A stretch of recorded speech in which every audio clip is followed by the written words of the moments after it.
الوحدة 15، الدرس 99. استمع إلى النص. وصية أب. 1. وصى أب ابنته ليلة الزواج فقال: إن الزواج يا ابنتي ليس نزهة، وإنما هو مسؤولية كبيرة، مسؤولية القيام بشؤون أسرة كاملة، تبدأ بالاهتمام بشؤون شريكها في رحلة الحياة، ثم لا تلبث أن تشمل الأبناء والبنات، ثم الأحفاد. إنها مسؤولية تربية أبناء الأمة وبناتها، وإن للتربية المنزلية دورا كبيرا في إعطاء الأمة هويتها وفي حفاظها على كيانها. 2. بعض البنات يتزوجن تخلصا من قيود آبائهن، متصورات أن الزواج حياة تخلو من القيود، وهذا ظن خاطئ جدا، لأن الآباء لا قيود عندهم ضد مصلحة البنات وسعادتهن، هذا في الغالب الأعم من الناس، والشاذ لا حكم له. هذا ولا يمكن أن توجد حياة خالية من القيود. إن الحرية المطلقة شر ودمار، بل يجب أن تعلم الفتاة أنها أكثر حرية عندما تكون في بيت أبيها منها عندما تنتقل إلى بيت زوجها. 3. إن الزواج يا ابنتي ليس راحة ونوما متواصلا، وإنما هو عمل وتخطيط. إن الزوجة الناجحة هي التي تعمل 10 ساعة في بيتها. إنها في مملكة البيت وزيرة مالية، تتولى مع زوجها ميزانية البيت، ووزيرة داخلية تحافظ على أمنه، ووزيرة تربية وتعليم تربي أولادها وتوجههم وتغرس في نفوسهم العواطف السامية من حب الآخرين والتعاون معهم، ووزيرة تموين تدبر الغذاء والملبس، وتتعاون مع الزوج على تنظيم هذه الشؤون كلها، ولا يجوز لها أن تترك واحدة منها. 4. خذي يا ابنتي درسا مفيدا مما نرى ونسمع. إننا نسمع حوادث طلاق كثيرة لشابات تزوجت الواحدة منهن على أساس أن الزواج هو الذهاب إلى الحدائق وزيارة الصديقات كل يوم، والتجول في الأسواق كل ليلة، والعشاء الفخم في فندق كبير كل أسبوع، والسفر إلى أوروبا وآسيا وأمريكا وغيرها كل عام، ومشاهدة برامج التلفاز وسماع الإذاعات والتحدث مع الصديقات في الهاتف، ولبس أفضل الملابس وأحدثها، وكذلك لبس أفضل أنواع الحلي بين الحين والحين، والسهر في النوادي النسائية والجلسات العائلية، وركوب أجمل السيارات، واستخدام الخادمات والطاهيات، والسكن في أجمل البيوت. 5. وتجد الواحدة منهن بعد حين أن الزواج عمل مستمر، واحتمال لمشكلات الحياة، وصبر على ظروفها القاسية ومتاعبها، ومحاولة للتكيف مع الظروف والتغلب عليها، وتربية للنفس على حياة جديدة، ربما كان فيها جوانب غير مألوفة فتصاب بالإحباط وتستولي عليها الكآبة، فتتقوض الحياة الزوجية بين عشية وضحاها. 6. اعلمي يا ابنتي أن الزوج قد يحتمل أن يمشي ساعة في شارع مليء بالتراب والنفايات والقاذورات، ولكنه لا يستطيع أن يجلس في بيته دقيقة على كرسي مغطى بالتراب. وإن الزوج يمكن أن يأكل في مطعم أو عند صديق طعاما لا لذة فيه ولا طعم، ولكنه لا يستطيع تحمل ذلك في بيته أبدا. إن الزوج يعود من عمله متعبا، عندما يفتح باب داره يتوقع أن يقابل من الزوجة الحبيبة بالابتسامة الحلوة والكلمة الطيبة والوجه المشرق. وقالوا إن تبشيرة الزوجة في يوم واحد يمكن أن تقصر عمر الزوج سنة كاملة. وقالوا إذا أردت أن تطول حياة زوجك فابتسمي له، وإذا أردت أن تقصري عمره فلا داعي لاستعمال السموم أو غيرها، يكفي أن تستقبليه مكشرة وتودعيه مكفهرة وتصبحيه ساخطة وتمسيه عابسة. 7. اعلمي يا ابنتي أن اهتمام بنات اليوم بأمور تافهة، وإنهن يغفلن الأمور الأساسية في الحياة الزوجية السعيدة، وإغفال هذه الأمور ينغص عليهن سعادتهن.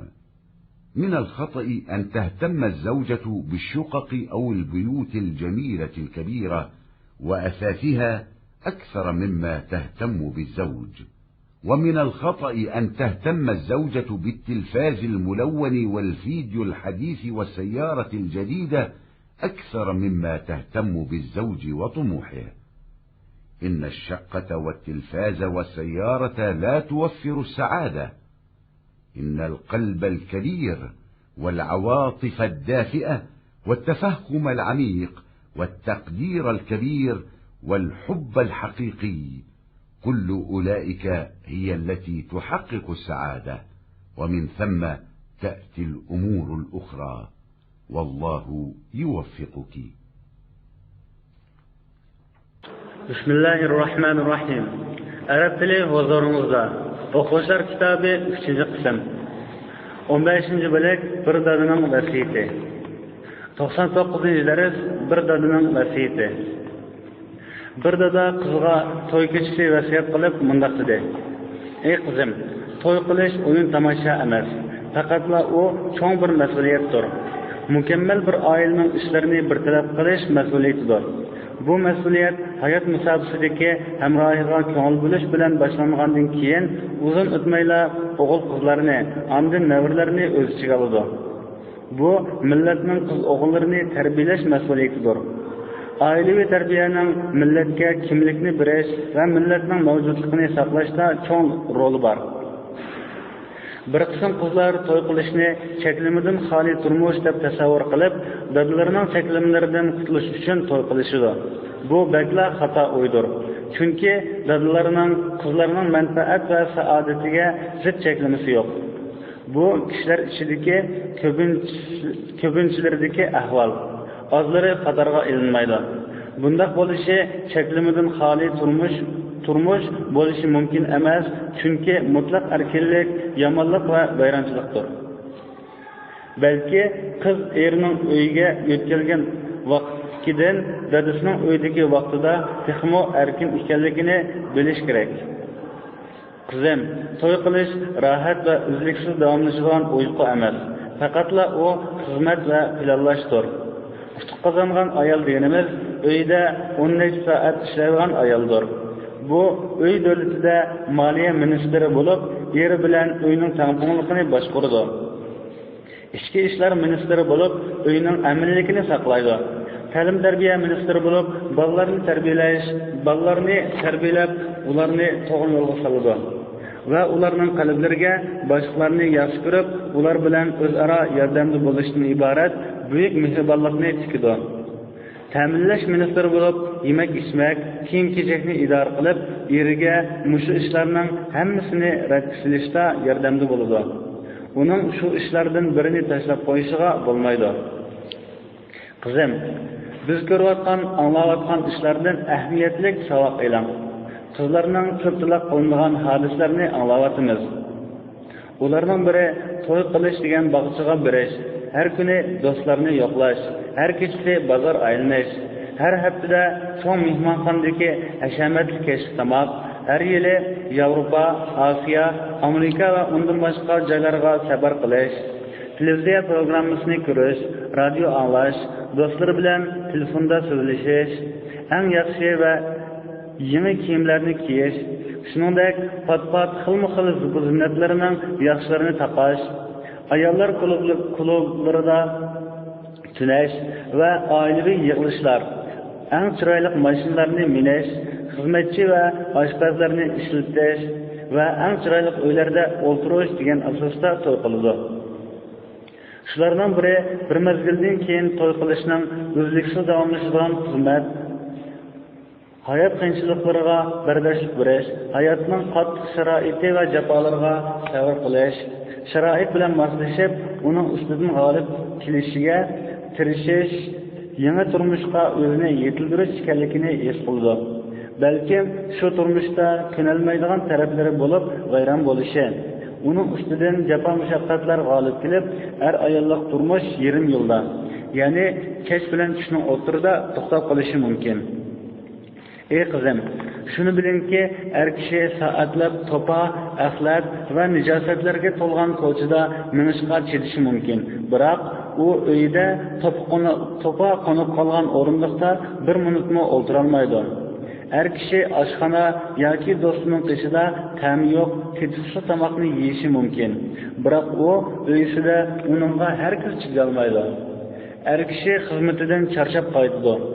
Uyning eshigini ochgan vaqtida sevimli ayolining shirin tabassum, yaxshi ko'z, ochiq yuz bilan qarshi olishini kutadi. Mundaq bir gap bor. Ayolning bir kun domsiyib yurishi erining umrini to'liq bir yil kemaytirishi mumkin. Yana mundaq bir gap bor. Erining umri uzun bo'lishini xohlasang, uningga tabassum qil. Uning umrini qisqartirib etmoqchi bo'lsang, zahar yoki undan boshqa narsa ishlatishning hojati yo'q. Uni domsiyib kutib olsang, qapoq turib usib qo'ysang, ochiqlanib tangab qo'ysang, chiroyingni turib kech qildirsang yetarli. Ey qizim, shuni bilginki, bugungi qizlarning arzimas ishlarga ko'ngil bo'lishi, ularning baxtli ayollik turmushdagi asosiy ishlarga beparvo qarashi, mushu ishlarga sal qarash ularga baxtini qiyinlashtiradi. Ayolning bino uylarga yoki chiroyli cho'ng uylarga va uning aslahalariga eriga ko'ngil bo'lgandan bekroq ko'ngil bo'lishi xatolikdir. Yana ayolning rangli televizor, yangi film va yangi mashinaga eri va uning irodasiga ko'ngil bo'lgandan bekroq ko'ngil bo'lishi xatolikdir. Uy, televizor va mashina baxt saodatni to'ldira olmaydi.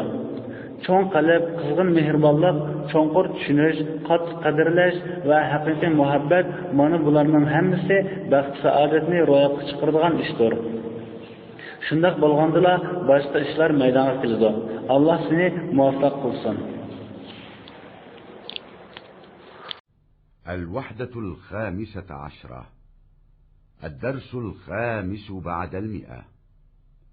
استمع إلى النص. الصياد. 1.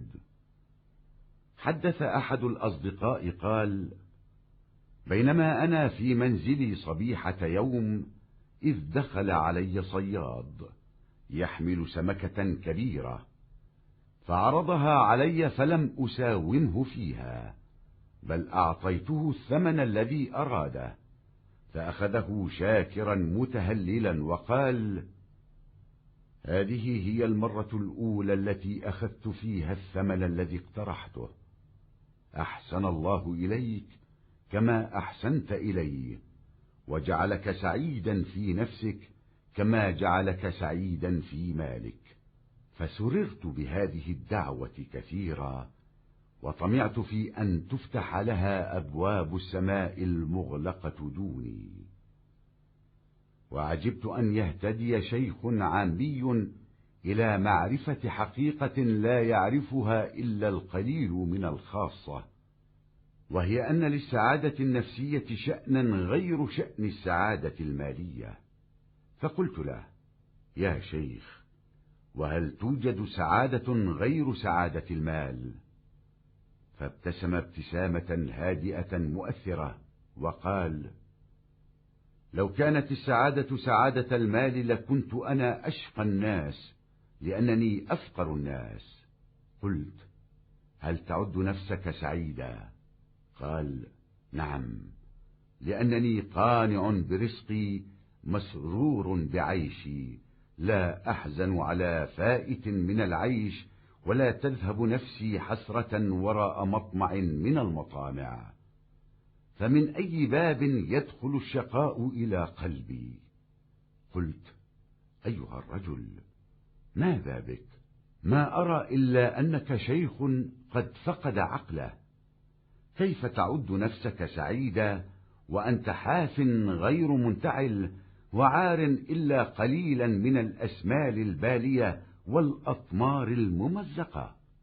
قال: إن كانت السعادة لذة النفس وراحتها، وكان الشقاء ألمها وعناءها، فأنا سعيد لأني لا أجد في رثاثة ملبسي ولا في خشونة عيشي ما يولد لي ألما أو يسبب لي هما. وإن كانت السعادة عندكم أمرا وراء ذلك، فأنا لا أفهمها إلا كذلك. قلت: ألا يحزنك النظر إلى الأغنياء في أثاثهم ومعاشهم، وقصورهم ومراكبهم، وخدمهم وخيولهم، ومطعمهم ومشربهم؟ ألا يحزنك هذا الفرق بين حالتك وحالتهم؟ قال: إنما يصغر جميع هذه المناظر في عيني ويهونها عندي أنني لا أجد أصحابها قد نالوا من السعادة أكثر مما نلته بفقدانها. 2. هذه المطاعم التي تذكرها إن كان الغرض منها الامتلاء، فأنا لا أذكر أني بت ليلة في حياتي جائعة. وإن كان الغرض منها قضاء شهوة النفس، فأنا لا آكل إلا إذا جعت، فأجد لكل ما يدخل جوفي لذة، لا أحسب أن في شهوات الطعام ما يفضلها. أما القصور فإن لدي كوخا صغيرا لا أشعر أنه يضيق بي وبزوجتي وولدي، فأندم على أن لم يكن قصرا كبيرا. وإن كان لا بد من إمتاع النظر بالمناظر الجميلة، فحسبي أن أحمل شبكتي كل مطلع فجر وأذهب بها إلى شاطئ النهر، فأرى منظر السماء والماء والأشعة البيضاء والمروج الخضراء، ثم يطلع من ناحية الشروق قرص الشمس كأنه مجن من ذهب أو قطعة من لهب، فلا يبعد عن خط الأفق ميلا أو ميلين حتى ينثر فوق سطح النهر حليه المتكسر أو دره المتحدر.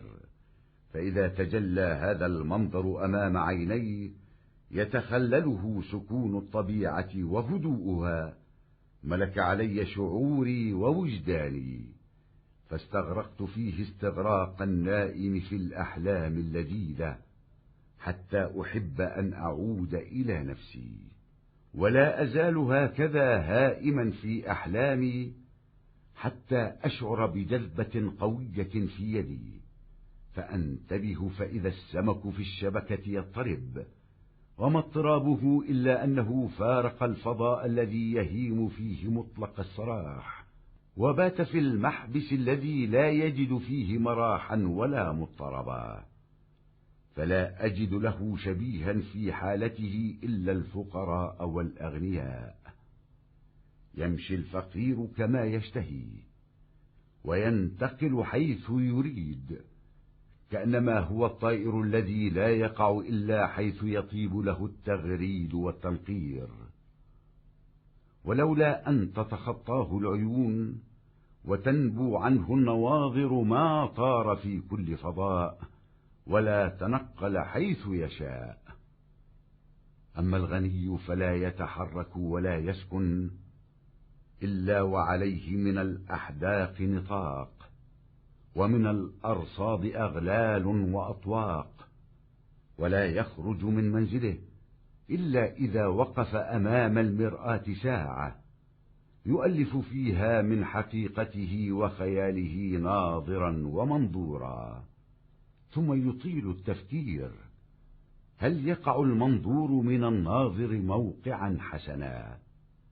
حتى إذا استوثق لنفسه بذلك خرج إلى الناس يمشي بينهم مشية يحرص فيها على الصورة التي استقر رأيه عليها، فلا يطلق لجسمه في الحركة والالتفاف حتى لا يخرج بذلك عن حكمها، ولا لفكره الحرية في النظر والاعتبار من مشاهدة الكون وآياته، مخافة أن يغفل عن إشارات السلام ومظاهر الإكرام.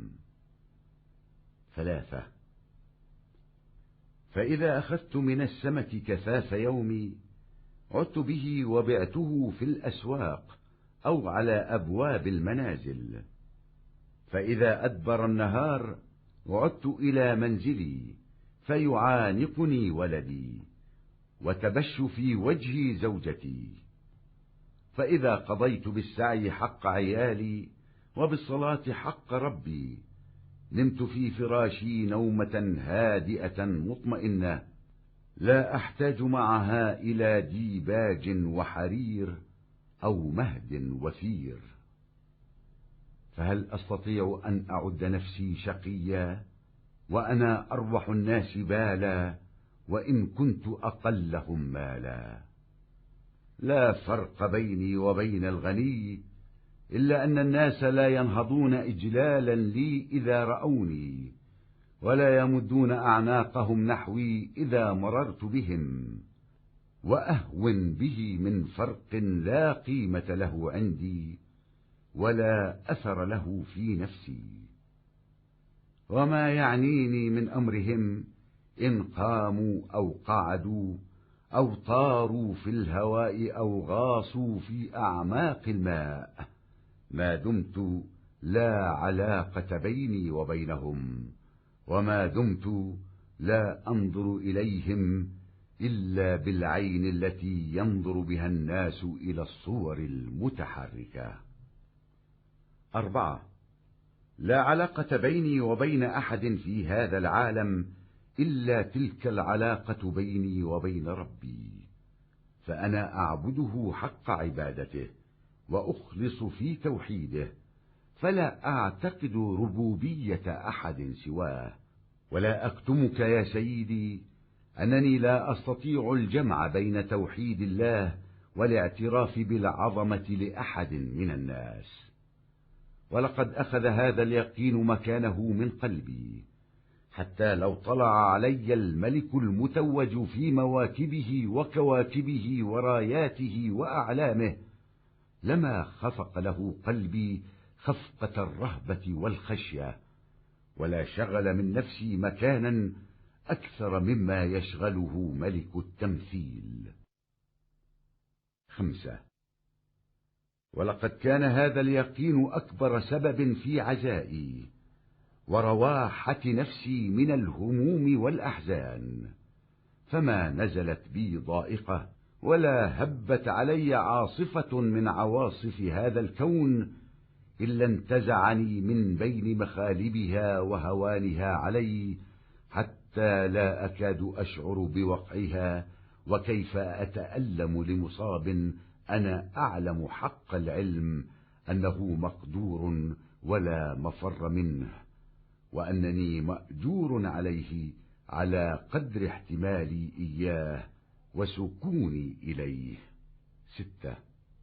آمنت بالقضاء والقدر خيره وشره، وباليوم الآخر ثوابه وعقابه، فصغرت الدنيا في عيني وصغر شأنها عندي، حتى ما أفرح بخيرها ولا أحزن لشرها، ولا أعول على شأن من شؤونها حتى شأن الحياة فيها.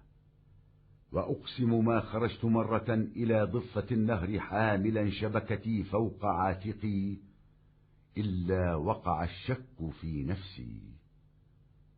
هل أعود إلى منزلي حاملا أم محمولا؟ 7. ما العالم إلا بحر زاخر، وما الناس إلا أسماكه المائجة فيه، وما ريب المنون إلا صياد يحمل شبكته كل يوم ويلقيها في ذلك البحر، فتمسك ما تمسك وتترك ما تترك، وما ينجو من شبكته اليوم لا ينجو منها غدا. فكيف أغتبط بما لا أملك أو أعتمد على غير معتمد؟ إذن أنا أضل الناس عقلا وأضعفهم إيمانا. 8. أكبرت هذا الرجل الصياد كل الإكبار، وأعجبت بصفاء ذهنه وذكاء قلبه، وحسدته على قناعته بسعادة نفسه، وقلت له: يا شيخ، إن الناس جميعا يبكون على السعادة ويفتشون عنها فلا يجدونها، فاستقر رأيهم على أن الشقاء لازم من لوازم الحياة لا ينفك عنها، فكيف تعد العالم سعيدا وما هو إلا شقاء؟ قال: لا يا سيدي، إن الإنسان سعيد بفطرته، وإنما هو الذي يجلب بنفسه الشقاء إلى نفسه، يشتد طمعه في المال فيتعذر عليه مطمعه، فيطول بكاؤه وعناؤه، ويعتقد أن بلوغ الآمال في هذه الحياة حق من حقوقه، فإذا أخطأ سهمه والتوى عليه غرضه أن وشكى شكوى المظلوم من الظالم، ويبالغ في حسن ظنه بالأيام، فإذا غدرت به في محبوب لديه من مال أو ولد فاجأه من ذلك ما لم يكن يقدر وقوعه، فناله من الهم والألم ما لم يكن ليناله لو خبر الدهر، وقتل الأيام علما وتجربة، وعرف أن جميع ما في يد الإنسان عارية مستردة ووديعة موقوتة، وأن هذا الإحراز الذي يزعمه الناس لأنفسهم خدعة من خدع النفوس الضعيفة ووهم من أوهامها. 9. إن أكثر ما يصيب الناس من شقوة إنما يأتي من طريق الأخلاق الباطنة لا من طريق الوقائع الظاهرة، فالحاسد يتألم كلما وقع نظره على محسوده، والحقود يتألم كلما تذكر أنه عاجز عن الانتقام من عدوه، والطماع يتألم كلما ناجته بالإثم سريرته، والظالم يتألم كلما سمع ابتهال المظلوم بالدعاء عليه أو حاقت به عاقبة ظلمه. وكذلك شأن الكاذب والنمام والمغتاب، وكل من تشتمل نفسه على رذيلة من الرذائل. فمن أراد أن يطلب السعادة فليطلبها بين جوانب النفس الفاضلة، وإلا فهو أشقى العالمين، وإن أحرز ذخائر الأرض وخزائن السماء. فما وصل الصياد من حديثه إلى هذا الحد حتى نهض قائما وتناول عصاه وقال: أستودعك الله يا سيدي، وأدعو لك الدعوة التي أحببتها لنفسك وأحببتها لك، وهي أن يجعلك الله سعيدا في نفسك كما جعلك سعيدا في مالك. والسلام عليك ورحمة الله. انتهت الوحدة 15. Bismillahirrahmanirrahim. Arab tili huzuringizda. O'quvchilar kitobi 3-qism. 15-bo'lak bir dadaning vasiyati. 105-dars biliqchi. Do'stlarning biri so'zlab mundaq deydi. Bir kuni atigan men uyimda edim. Tuyuqsiz bir biliqchi cho'ng bir biliqni ko'tarib kirib, u biliqni menga to'g'rildi. Men o biliqda o kishi bilan bahodilashmayla qolgan pulini berdim. O pulni rahmat etgan holda ilib mundaq dedi. Bu men talab qilgan pulni olgan tunji qitimqisi. Allah sana menga yaxshilik qilganingdek yaxshilik qilsin. Seni pulingda xushal qilgandek ruhiyatingda xushal qilsin. Bu dua bilan ben xushal bo'lib, shu dualarga menga taqilib qolgan osmonning eshiklarining ochilishini tama qildim. Men odatdagi bir buvayning az bir qism maxsus kishilarlar biladigan haqiqatni to'nib yetalganligidan hayron qoldim. Bu haqiqat bo'lsa-mu, iqtisodiy xushallikning ishidan boshqa ruhiy xushallikning ayrim ahvoli bo'lganligi edi. Men unga mundaq dedim: "Shayx, pul xushalligidan boshqa xushallik bormi?" U tinch, ta'sirli tabassum qilib mundaq dedi: "Agar xushallik pulning xushalligiga bo'lib qolgan bo'lsa, men kishilar ichidagi eng baxtsiz odam bo'lib qolgan bo'lardim. Chunki men kishilarning eng namirti." Men mundaq dedim: "Siz o'zingizni baxtsiz hisoblamsiz?" U mundaq dedi: "Shundoq, chunki men rizqimga qanoat qilaman. Turmushimga xushal, o'tib ketgan turmushga qayg'urmayman. Ko'nglim armonlarning keynidan hasrat chekib ketmaydi. Baxtsizlik qalbimga qaysi eshikdan kirdi?"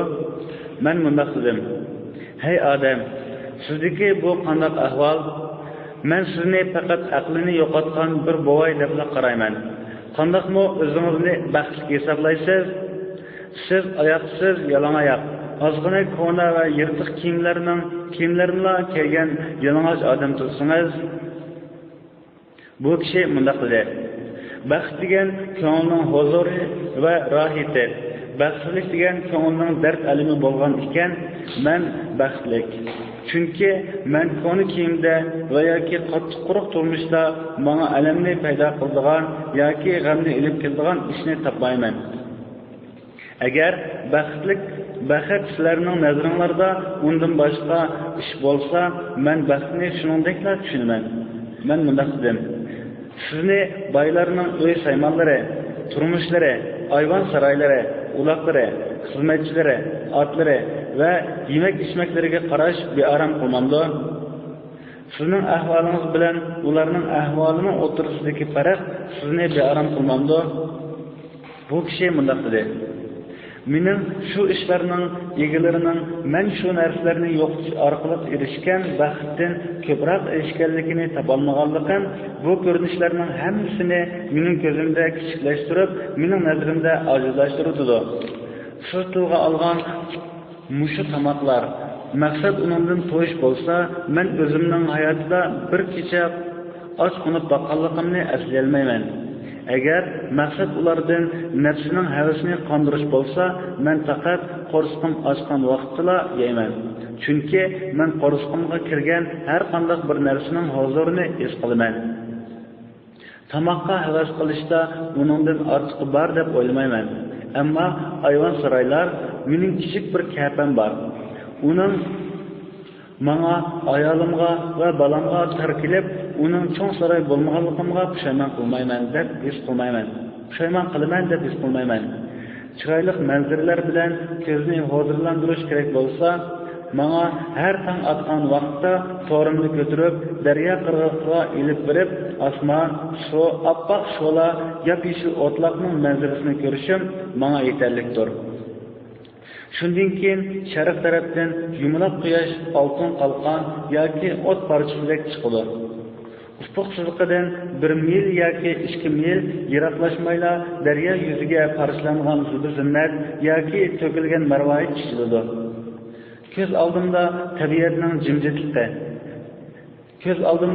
tabiatning jimjitlikka aralashgan mushu manzar namoyanda bo'lgan vaqtda meni his tuyg'ularim egallab ketadi. Shuning bilan bu his tuyg'uning ichiga uxlagan odam shirin tushning ichiga kirib ketgandek o'zimga qaytishni xohlagan chaqqicha kirib ketaman.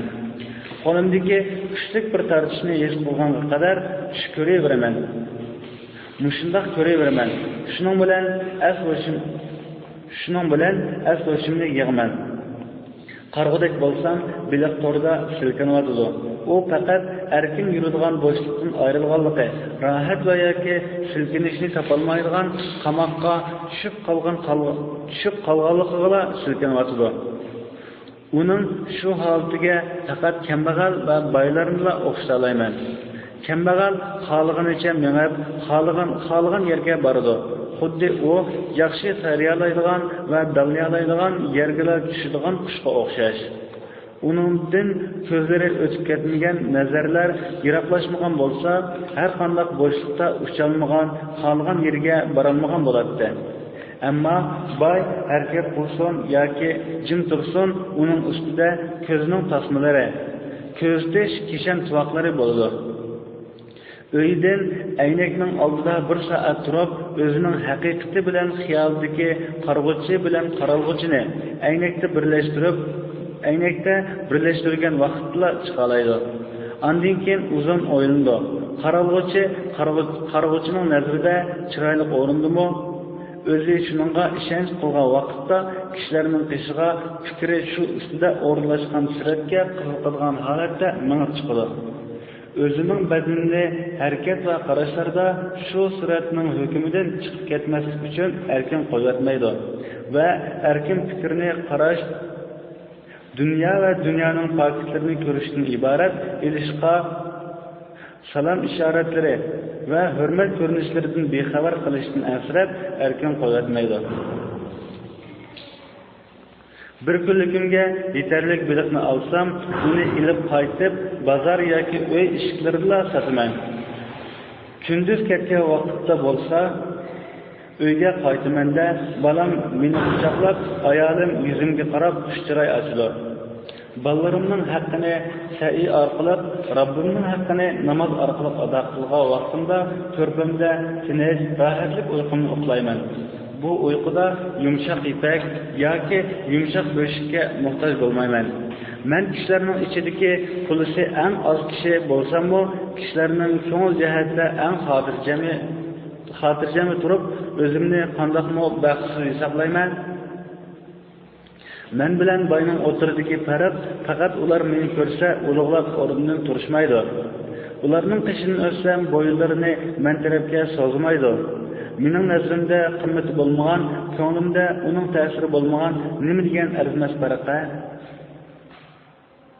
Ular tursa yoki o'ltirsa, yoki havoga usta yoki cho'nqir suvga cho'ksa, ularning ishining men bilan munosabati yo'q.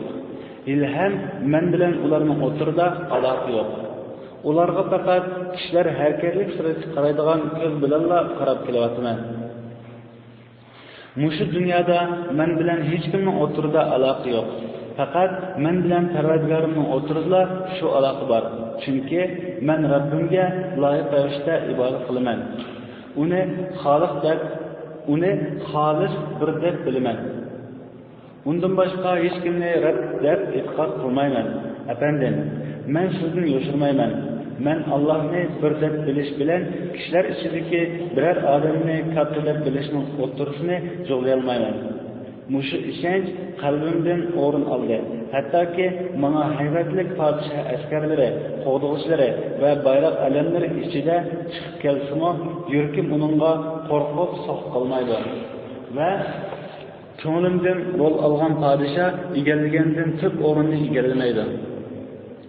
Mushu ishonch mening xotirjamligimdagi ko'nglimni g'am va bearamchilikdan ozoda tutishdagi eng chong sabab edi.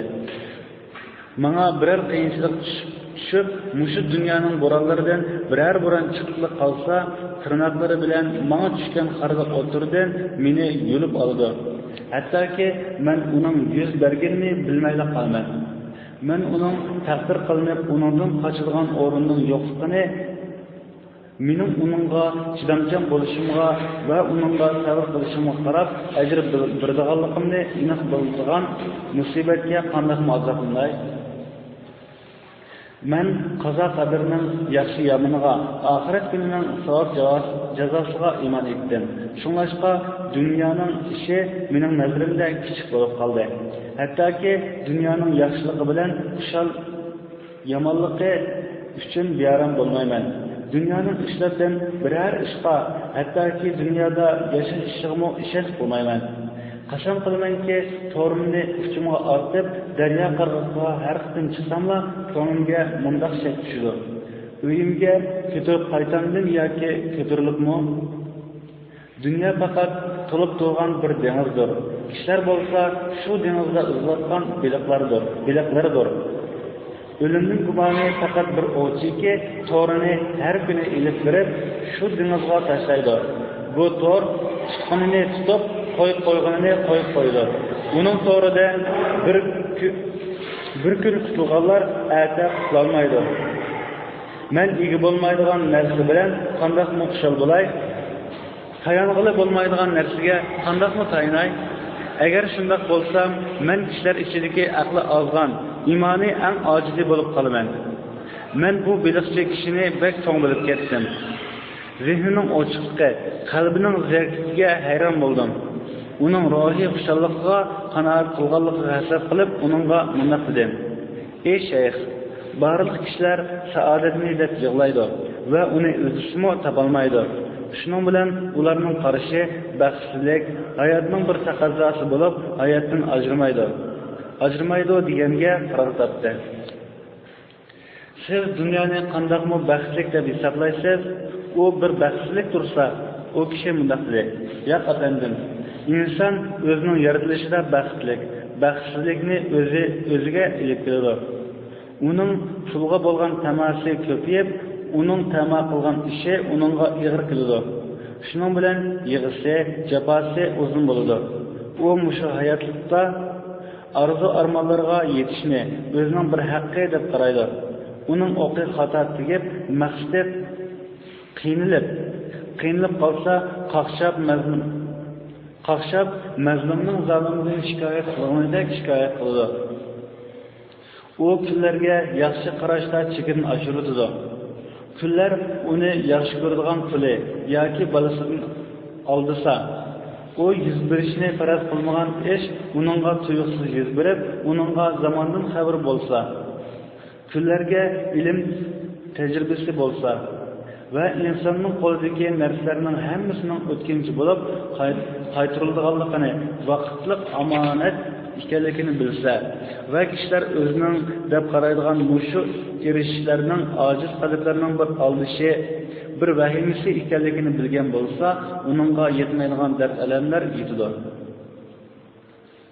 Kishilarga yetgan baxtsizlikning ko'pinchisi tashqi voqealar yo'lidan emas, ichki axloq yo'lidan keladi.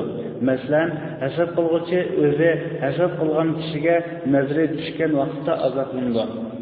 Adovatchi o'zining dushmanidan intiqom olishdan ojiz ekanligini eslagan vaqtida azoblandi. Tamaxur niyati uningga jinoyat bilan pichirilgan vaqtda azoblandi. Zalim mazlumning uningga duo qilib la'nat o'qiganini anglasa azoblandi. Yoki uni zulmning oqibati qo'rshib olsa azoblandi. Yolg'onchi, suxanchi, g'ayratxo'r va ko'ngli biror razillikni o'z ichiga olgan hamma kishining ahvoli shunga o'xshashdir. Kimiki saodatni izlamoqchi bo'lsa, fazilatli qalbining atrofidan o'zsin. Undoq bo'lmaganda u dunyodagi eng baxtsiz odam bo'lib qoladi. Gerçi osmon zaminning xazinalarini to'plagan bo'lsin. Biliqchi gipidan mushuchaka yetibla o'rnidan turib, hasini ilib mundoq dedi: "Efendim, sizni Allohga omonat qilay. Siz o'zingizga yaxshi ko'radigan va men sizga yaxshi ko'radigan duolarni qilay. Bu duo Alloh sizni pulingizda baxtli qilganidek, ruhingizni baxtli qilsin. Tinchlik, Allohning rahmati sizga bo'lsin."